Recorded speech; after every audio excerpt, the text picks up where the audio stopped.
del Hijo y del Espíritu Santo. Amén. Corazón sagrado de Jesús, en vos ponemos toda nuestra confianza, temiéndolo todo de nuestra fragilidad, esperándolo todo de vuestra bondad, ser el único objeto de nuestro amor, protector de nuestra vida, el sostén de nuestra debilidad, la reparación de nuestras faltas, la seguridad de nuestra salvación y nuestro refugio en la hora de la muerte. Amén. Dios te salve María, llena de gracia, el Señor es contigo, bendita eres entre todas las mujeres y bendito es el fruto de tu vientre, Jesús.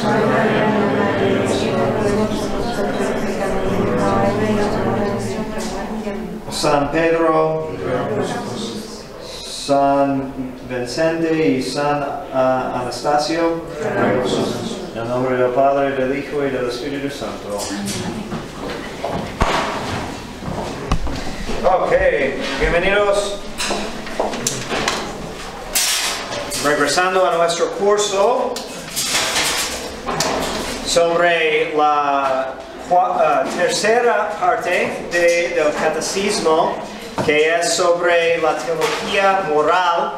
Bueno, es un tema tan amplio, como han visto, que pasamos toda la primera mitad del año nada más hablando de la introducción, de los puntos preliminarios para entender bien. Y bueno, yo creo que valga la pena porque pues podemos hacer nada más un examen de conciencia, que sí vamos a estudiar cada mandamiento para ayudarnos con nuestros exámenes de conciencia, pero es importante entender la razón al fondo de por qué decimos que una cosa está bien y otra cosa está mal, y también cómo discernir el estado de nuestras conciencias.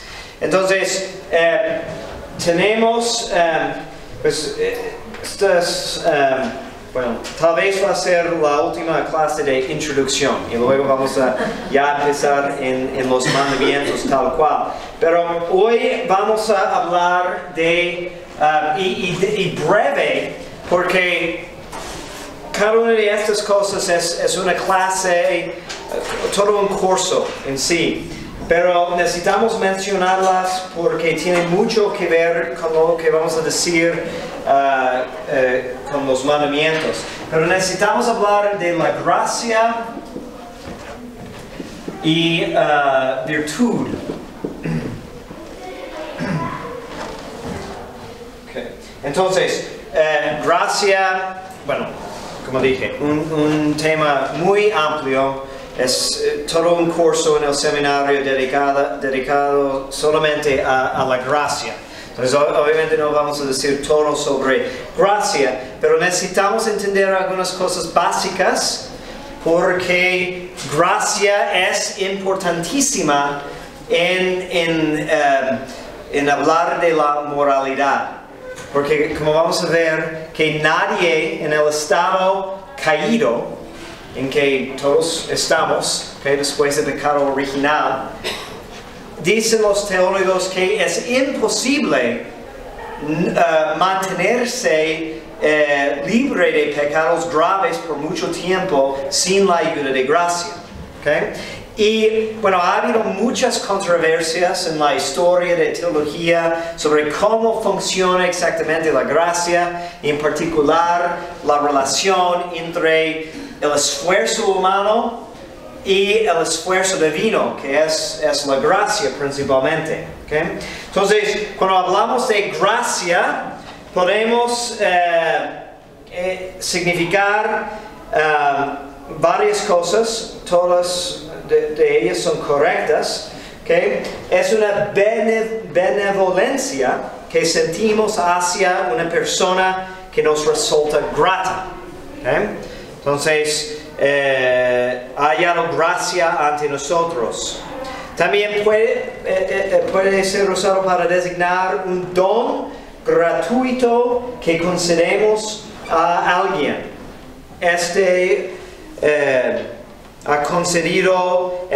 Me ha concedido esta gracia. Y también en el sentido de gratitud o agradecimiento por el favor recibido, dar gracias. ¿Okay? El primero conduce al segundo y ese al tercero. ¿Okay? Entonces todos tienen su sentido cuando hablamos de gracia en el sentido teológico. ¿Okay? Y hay ciertas divisiones de gracia. ¿Okay? Hay gracia increada y creada. ¿Okay? La gracia increada es Dios mismo. ¿Okay? Es la esencia divina. ¿Okay? Las personas divinas. ¿Okay? Pero la gracia creada es lo que Dios regala a las almas. ¿Okay? Es lo que podemos recibir. Porque Dios no puede darnos quien es en su sustancia. ¿Okay? Pero puede compartir con nosotros una semejanza de Él en la gracia. ¿Okay? Hablamos de gracia santificante y gracia gratis dada. Gracia santificante es lo más importante. ¿Okay? Que también es una virtud. ¿Okay? Vamos a ver cómo relaciona las virtudes, porque es un hábito, ¿okay? Que habita en el alma. ¿Okay? Y gracia santificante es lo que nos asemeja a Dios. Y básicamente el nivel o el valor de gracia santificante que tenemos en el alma cuando morimos es lo que determina nuestro lugar en el paraíso, en el cielo. ¿Okay? Pero también hay gracias gratis dada.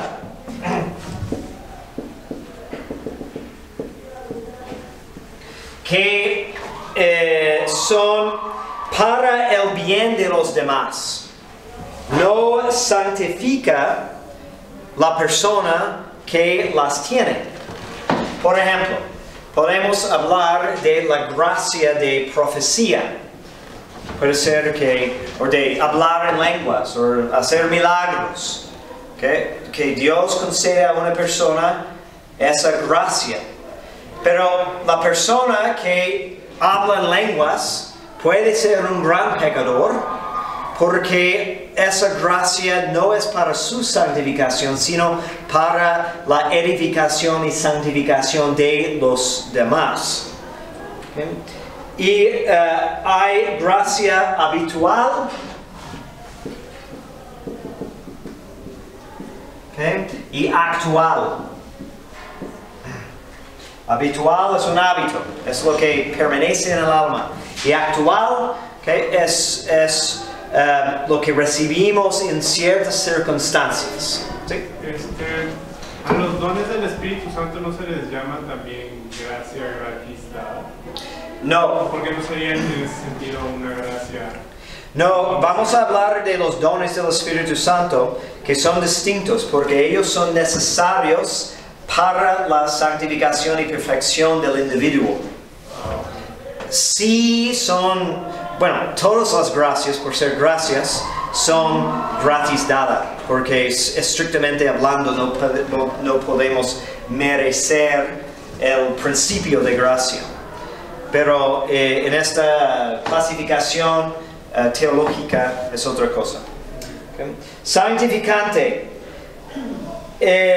Hablando de gracia santificante, hay un error principalmente de los protestantes que es muy importante evitar.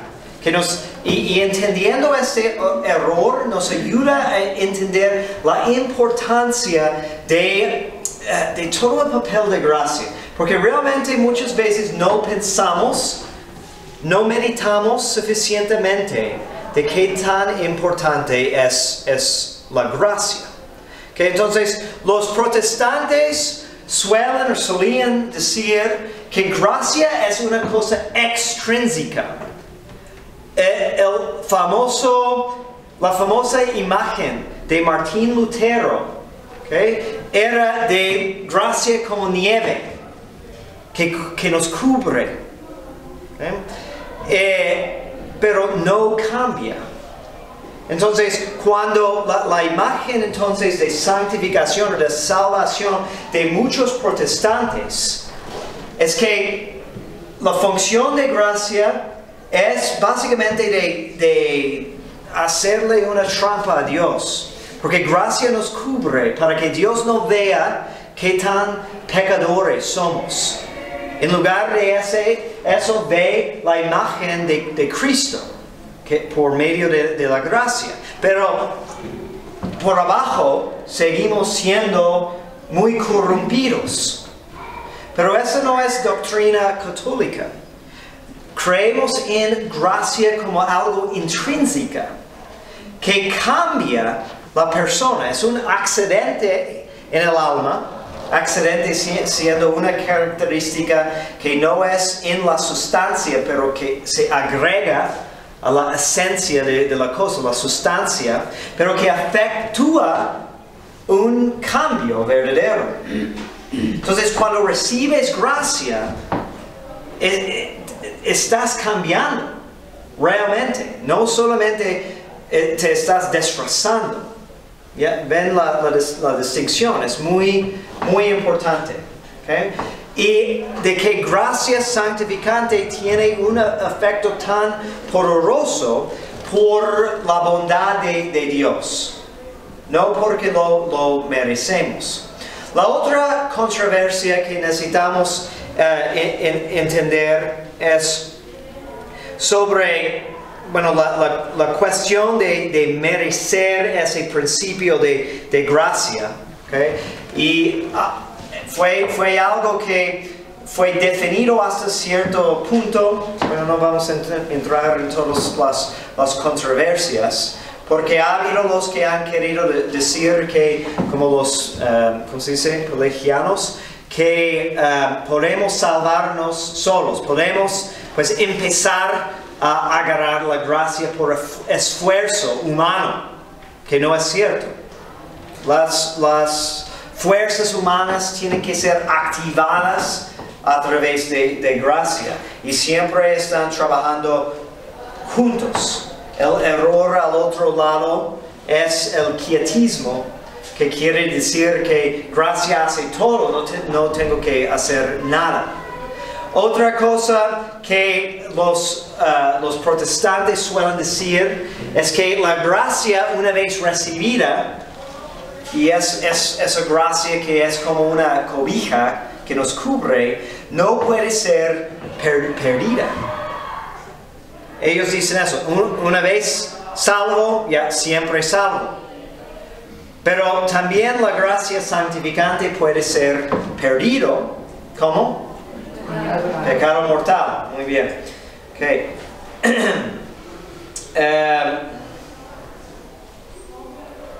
Sí, el Concilio de Trento definió eso sobre el error de los protestantes. Si alguno dijere que los hombres se justifican por la sola imputación de la justicia de Cristo o por la sola remisión de los pecados, excluida la gracia y la caridad que se difunden en sus corazones por el Espíritu Santo, y les queda inherente, o también que la gracia por la que nos justificamos es solo el favor de Dios, sea anatema.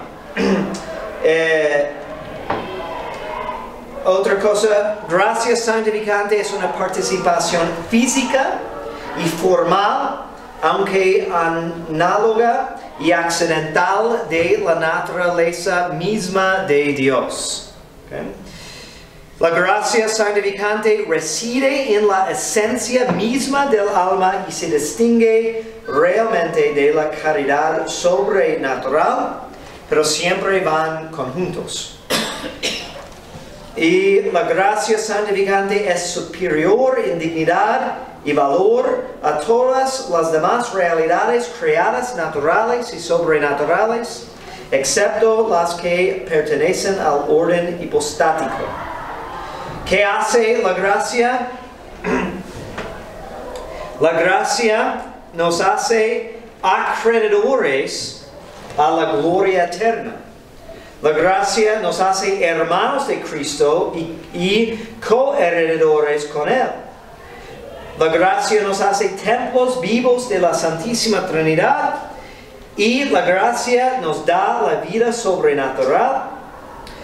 La gracia nos hace justos y agradables a Dios. Y la gracia nos da la capacidad para el mérito sobrenatural. Y la gracia nos une íntimamente a Dios. ¿Okay? ¿Por qué necesitamos mencionar todo eso?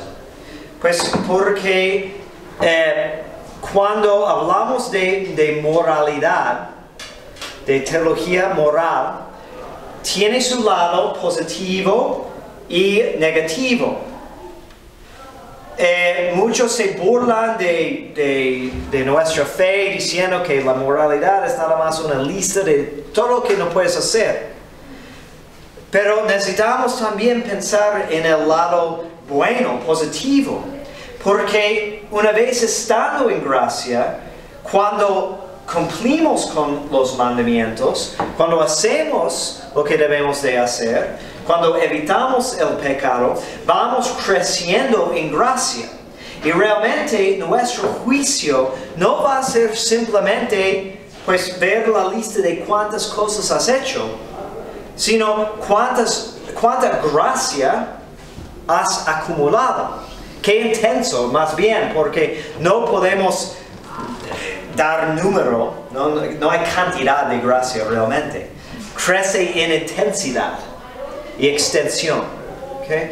Entonces, debemos de tener este impulso de hacer el bien y no pecar porque no queremos perder algo tan precioso. Y mientras no haya impedimento, debemos de seguir creciendo toda la vida en la intensidad de gracia santificante.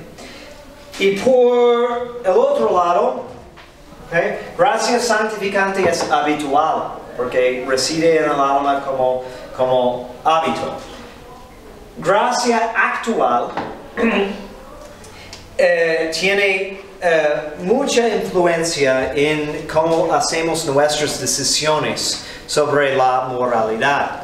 ¿Okay? Entonces, se define como la gracia actual es un acto fugaz y transitorio, no un hábito como la gracia santificante. Puede definirse diciendo que es una moción sobrenatural de Dios a manera de cualidad fluida y transeúnte que dispone el alma para obrar o recibir algo en orden a la vida eterna. Y podemos hablar de distinciones entre la gracia actual como operante, algo que nos impulsa, nos mueve. Es algo que pues tiene su influencia desde adentro. ¿Okay? Gracia cooperante o ayudante que nos ayuda a seguir obrando mientras realizamos una acción sobrenatural. Por ejemplo, estás rezando, ¿okay? Y te llega una distracción, pero lo rechazas y sigues rezando. A lo mejor ahí fue una gracia actual ayudándote a no dejar de rezar, de seguir esa buena acción. Hay gracia subsiguiente que viene después de otra gracia. ¿Okay? Haces una cosa buena y luego te lleva a hacer otra cosa mejor. Hay gracias que son internas, como pensamientos, o recuerdos o movimientos de la voluntad, pero también podemos hablar de gracias externas, circunstancias, que decimos que son casualidades, pero realmente son gracias porque Dios dispuso las cosas para que fueran así. también hay gracia suficiente que bastaría para obrar si el alma no resiste. Entonces es suficiente para hacer la buena obra si no pones ningún obstáculo. Y también hay gracias que son eficaces en sí, que no podemos resistir. Que a lo mejor son más raras, pero obviamente Dios puede darnos una gracia tan poderosa que no podemos ponerle impedimentos. Gracia actual es absolutamente necesaria porque no podría jamás actuar sin la previa moción de gracia actual. Es como el aire para respirar. Si vamos a realizar actos sobrenaturales, necesitamos primero una moción divina. El hombre con relación a Dios es como causa secundaria. Y es metafísicamente imposible que una causa secundaria obre sin la causa primera. Entonces, si imaginamos entendiendo un poco de metafísica, si imaginamos como una mesa de billar, ¿okay? Y vamos a pegar una de las pelotas que luego va a pegar otra pelota. Pero es imposible, si nunca pegamos la primera, que mueva la segunda. A menos de que haya un, no sé, terremoto o que alguien la mueve en otra manera. Pero normalmente la primera causa tiene que obrar primero. Y el alma, como libre, como capaz de escoger, pues no es totalmente independiente. Tiene que ser actualizada para poder tomar sus decisiones o sus acciones. Entonces, esto es la influencia de Dios, aun cuando pecamos. Porque en el pecado, Dios no está consentiendo al pecado tal cual, pero está consentiendo a nuestra libertad, que respeta totalmente, sabiendo que Él saca provecho aún de nuestros errores y pecados, pero siempre cuando actuamos, siempre cuando la voluntad está activa, Dios está actuando también, activando, digamos, la acción de la voluntad. Y eso podemos llamar una gracia.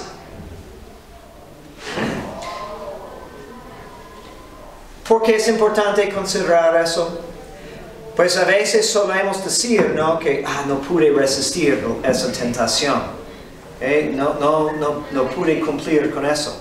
Pero si pudiéramos estar conscientes de la presencia de Dios en todas esas circunstancias, yo creo que nos ayudaría mucho a tomar las decisiones y encontrar la fuerza para hacer lo que debemos de hacer.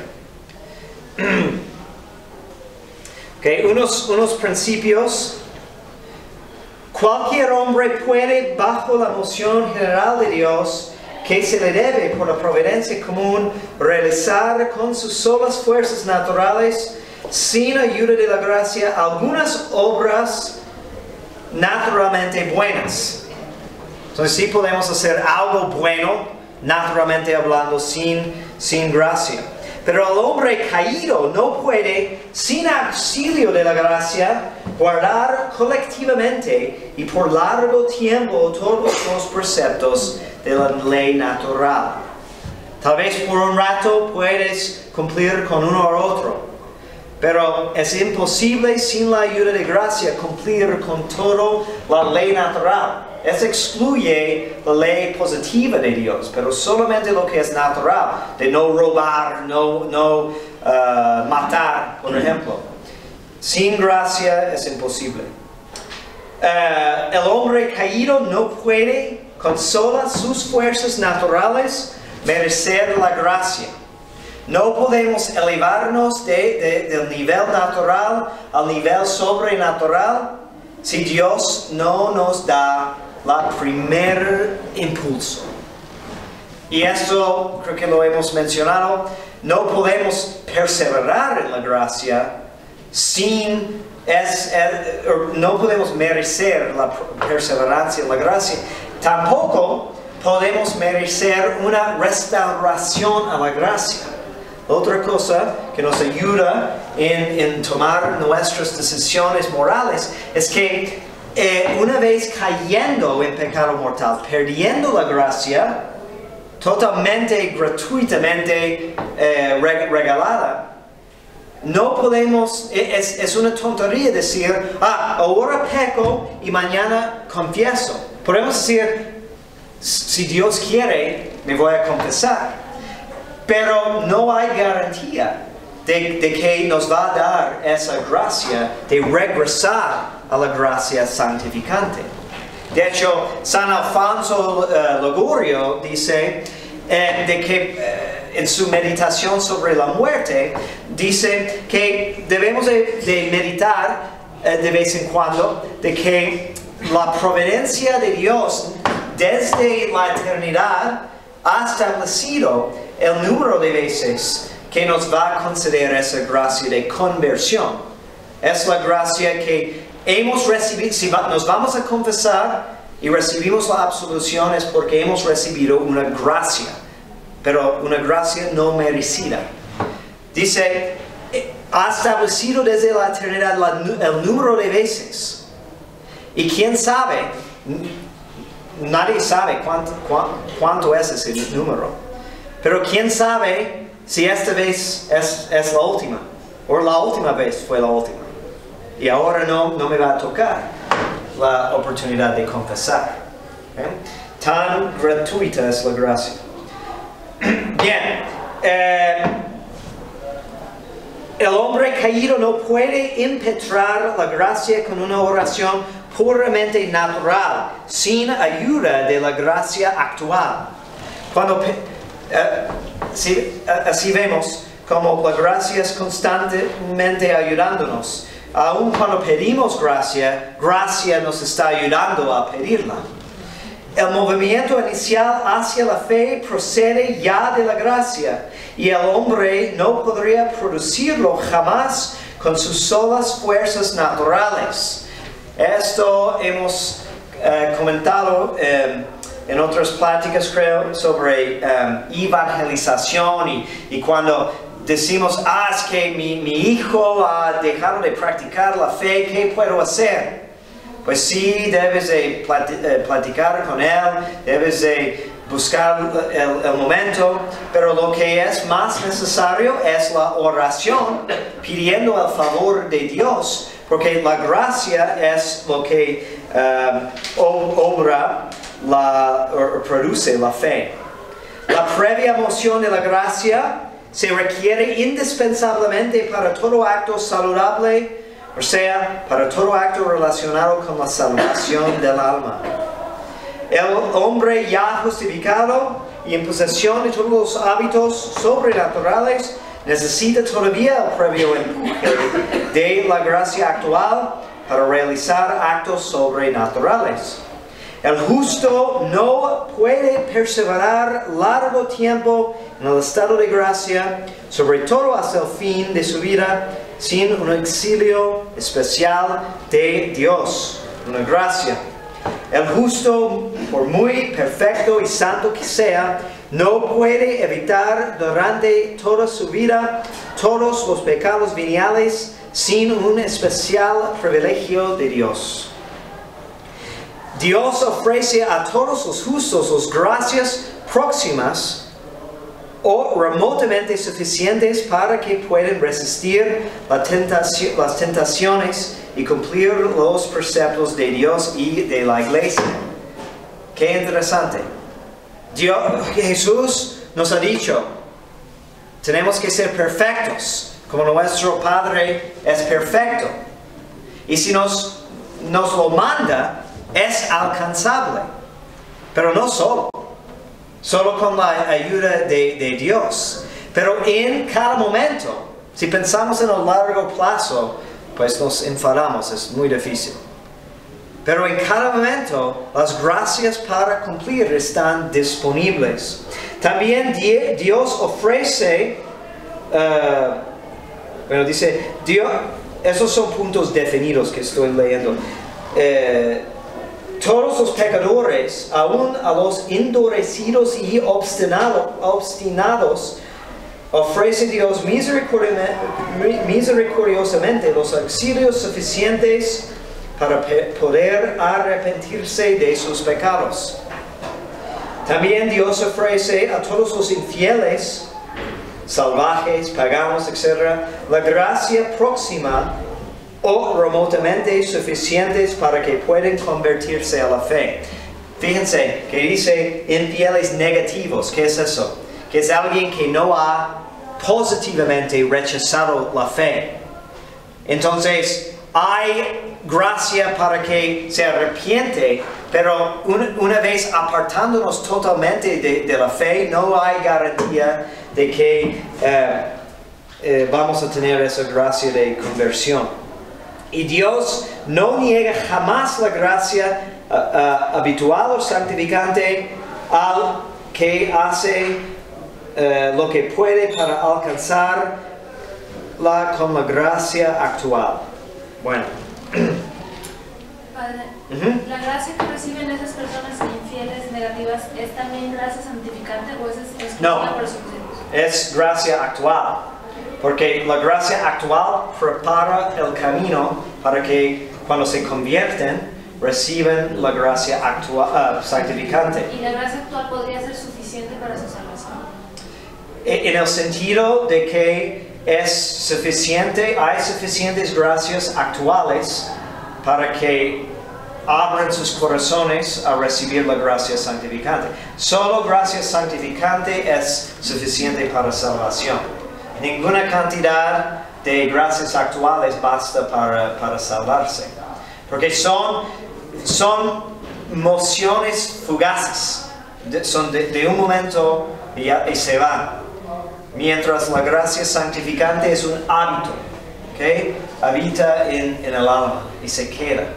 Padre, como un ejemplo de eso podría ser como cuando estamos en la misión y un misionero está hablando con alguien y le surge a esta persona, ok, sí me quiero confesar. Sí. Como de pronto una gracia actual que lleva... Definitivamente, sí. Siempre y cuando alguien tenga el deseo de arrepentirse, a fuerzas tiene que haber una gracia actual moviendo el corazón, porque dijimos que ninguna fuerza humana es suficiente para ese movimiento de no estar en gracia a estar en gracia. Entonces gracia es constante, muy amplia, está influenciando nuestras vidas en cada momento. Pero no la apreciamos suficientemente, somos negligentes y la ignoramos. Padre, perdón, ¿podría ser que la persona lo rechazara Claro, la gracia? claro, sí. Gracia, somos libres siempre para recibirla o rechazarla. Y eso está inconsciente, ¿no? ¿Cómo? Es inconsciente también, ni siquiera sabemos que, a veces ni siquiera sabemos que es un momento de gracia. Oh, sí, es una característica de gracia que no la podemos percibir con los sentidos. Entonces, un alma más sensitiva, más sensible y más avanzada, pues está más enterada de la función de gracia. Pero por sentidos naturales, por la inteligencia, por los sentidos externos, no es perceptible la gracia. Muchas veces podemos reconocer la gracia después que sí hubo una gracia. Y yo creo que lo más común es cuando decimos, qué coincidencia, ¿no? Y realmente no es coincidencia, ¿no? Dicen diosidencia, ¿sí? Que Dios estaba manejando, organizando las cosas. Y podemos enumerar, hay gracias, por ejemplo, que son actuales, que dependen de tu estado, tu función, tu responsabilidad. ¿Okay? Entonces, creemos, por ejemplo, que un efecto del matrimonio es que hay gracias actuales para cumplir, especiales, para cumplir con los deberes como esposos y papás. Que hay gracias para párrocos, para realizar su ministerio. Hay gracias para diferentes estados o circunstancias. Okay, ¿más preguntas sobre gracia? Okay, pasamos ahora a la virtud. Okay. Hay maneras de diferentes sistemas de moralidad. Por ejemplo, el catecismo enfoca en los mandamientos, pero Santo Tomás de Aquino enfoca más en las virtudes. Y son diferentes maneras de ver la misma cosa. Vamos a concentrarnos en los mandamientos, pero vamos a tener que hacer mención también de las virtudes y vamos a ver por qué. ¿Qué es una virtud? Virtud es un hábito en general, un hábito bueno que perfecciona una fuerza, un poder del ser humano. El contrario de una virtud es un vicio. Vicio es un hábito malo que corrompe uno de los poderes del ser humano. Las virtudes normalmente se producen a través de actos repetidos. Igual un vicio, adquirimos repitiendo actos malos. Y podemos hablar de virtudes sin necesidad de hablar de Dios. Si leen, por ejemplo, la Ética de Aristóteles, tiene una enumeración de muchas diferentes virtudes y era pagano, Aristóteles. Pero hay mucho que es muy parecido a lo que creemos como cristianos en lo que escribió Aristóteles, porque hay un fundamento natural para la virtud. Y Aristóteles dijo que la vida perfecta, la vida más feliz, es la vida de virtud. Porque si la virtud perfecciona nuestros hábitos cuando todo está funcionando de la mejor manera posible, entonces alcanzamos el grado máximo de felicidad. Y dice que la felicidad más alta, más elevada, es cuando está más activa la virtud más alta, que sería la virtud que perfecciona el poder más alto que tenemos, que es la inteligencia. ¿Y qué es eso? Pues él opinaba que era una contemplación con la realidad suprema, como una divinidad suprema sobre todos los demás. Entonces solamente a través de la naturaleza, su inteligencia, alcanzó a algo muy parecido a lo que creemos nosotros. ¿Sí? Pero ahorita mencionó que no se puede hablar de virtud sin hablar de Dios. Pero ¿cómo puede ser eso? No, podemos hablar de virtud sin hablar de Dios. Pero ¿cómo puede ser eso si, como dijo, la virtud es un hábito operativo bueno? Pero ¿cómo podemos determinar si algo es bueno o malo sin Dios? No, buena pregunta. Porque podemos estudiar o podemos determinar el fin del hombre naturalmente hablando. ¿Okay? como muchos han platicado sobre sus opiniones de en qué consiste el fin del hombre. Y eso es filosofía natural. Y diciendo cosas, estudiando el asunto, diciendo que, por ejemplo, ¿qué es lo que es el motivo, al fondo de todas las acciones? ¿Por qué hacemos las cosas? Pues porque queremos ser felices. Porque nadie busca la felicidad al servicio de otra cosa. Al contrario, buscamos otros bienes como riquezas, poder, fama, etc. para que seamos felices, ¿no? Entonces, ¿qué es la felicidad? Y así van como preguntando y determinando. Y entonces, el bien es lo que conduce al fin. Es algo apto para hacernos llegar a esa meta. Entonces, en ese esquema, que no está totalmente incorrecto, porque como católicos también decimos que nuestro fin es ser felices, ¿verdad? Pero sabemos a través de la revelación que hay una felicidad aún más alta que lo que es posible conseguir si nos restringimos a lo natural solamente. Entonces sí hay una moralidad natural, aparte, antes de hablar de Dios.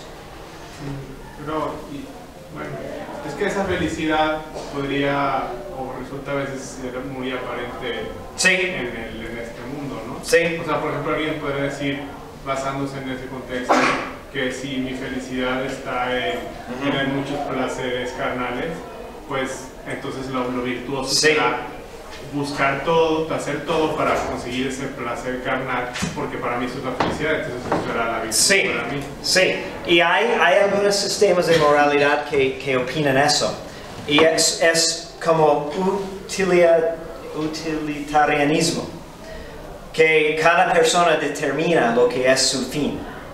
A mí me gusta eso, y a ti te gusta eso. Y lo que es útil para eso es lo que determina el bien o la virtud. ¿Okay?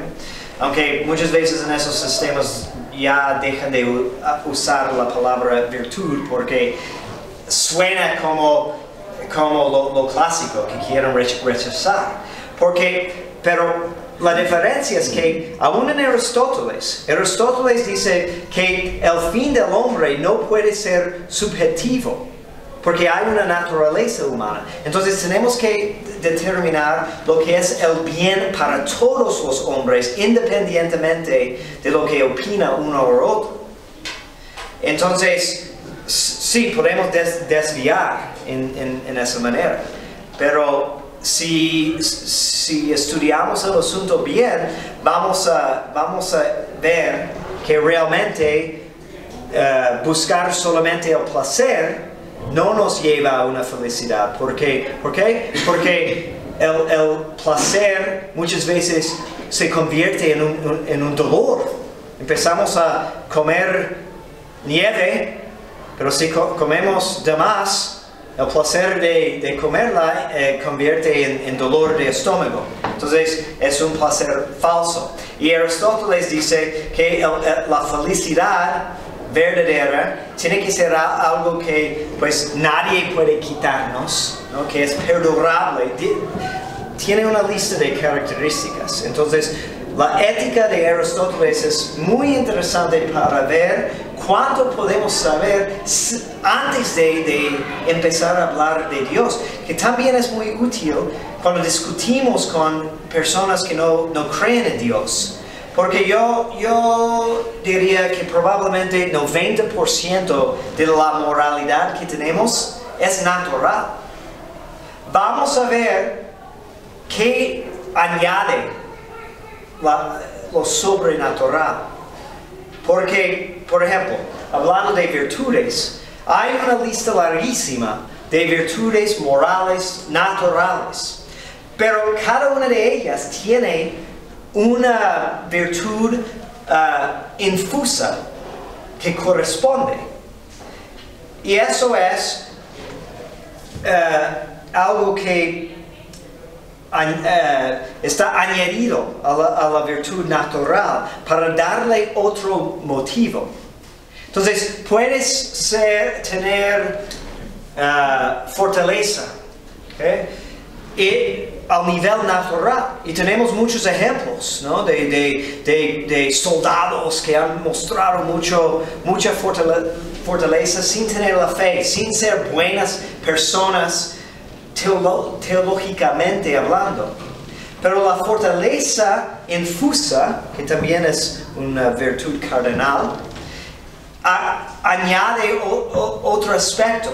Ahora somos fuertes para realizar fines más elevados. Que la persona natural no va a sacrificarse, por ejemplo, para conseguir la vida eterna, porque no le ocurre.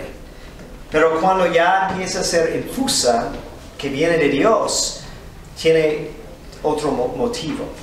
Entonces, como son dos niveles, uno encima de otro. Bueno, que virtudes, entonces, tenemos virtudes adquiridas,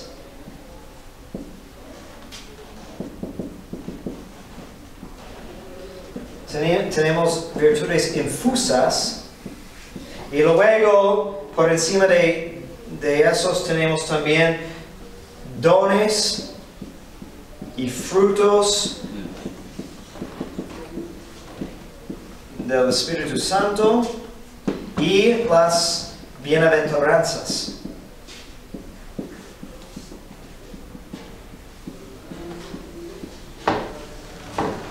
Para ir poniéndolos en su lugar. Okay. Se entiende virtud por hábito cierta, es un hábito, cierta cualidad estable de las potencias que la dispone para obrar fácil, pronta y deleitablemente. Los aspectos de una virtud. Nos facilita obrar fácil, pronta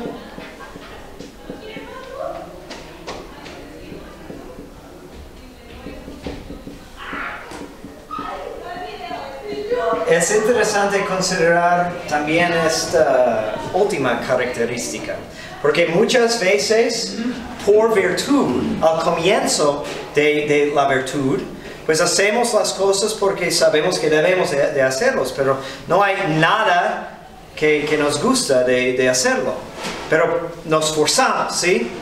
Pero el grado máximo de la virtud es cuando la acción empieza a ser deleitable. La penitencia, por ejemplo, es una virtud. Y los santos empiezan a hablar con alegría sobre hacer penitencia, porque han pasado al otro nivel.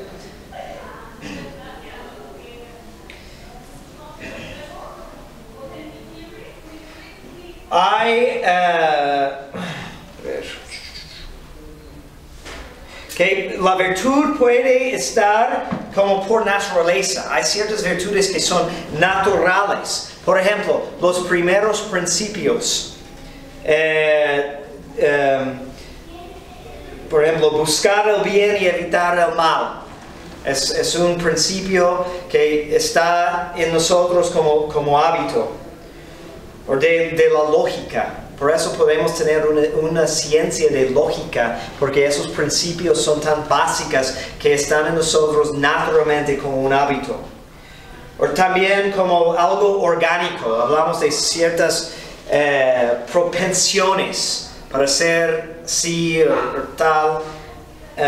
Pero más normal es que adquirimos las virtudes a través de repetición de actos. Y eso vemos claramente, por ejemplo, vamos a ver como arte es también un hábito, una virtud. Pero si quieres ser buen pianista, pues tienes que repetir, hacerlo muchas veces, porque es un hábito. Y también como una divina infusión.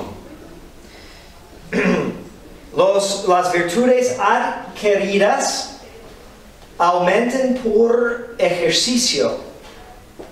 Por seguir haciéndolo van creciendo. Y disminuyen según la medida de que dejamos de practicarlas o que las practicamos con poca intensidad o si practicamos actos contrarios. Entonces, si tienes la virtud de templanza, pero empiezas a embriagarte, pues es un acto contrario a la virtud de templanza. Entonces vas a perder esa virtud muy pronto. Y se corrompen totalmente cuando les sustituye con el hábito contrario, ¿sí? Un vicio. Hábitos infusos aumentan con ejercicio cada vez más intensa bajo la influencia de la gracia actual. Se corrompen totalmente cuando sobreviene la catástrofe del pecado mortal, porque destruye la gracia que es su principio, pero no disminuyen nunca, ni por falta de uso, ni por pecado venial. ¿Cuáles son algunas virtudes adquiridas? Podemos dividir las adquiridas. Hay virtudes intelectuales y normalmente enumeramos cinco virtudes intelectuales. Perfeccionan la inteligencia, entendimiento, ciencia, sabiduría, prudencia y arte. Muchas veces no pensamos en arte como una virtud, pero arte es la recta razón de lo factible. Y hay clásicamente 5 bellas artes que son virtudes. Su ejercicio es una virtud. Decimos arquitectura, escultura, pintura, música y literatura.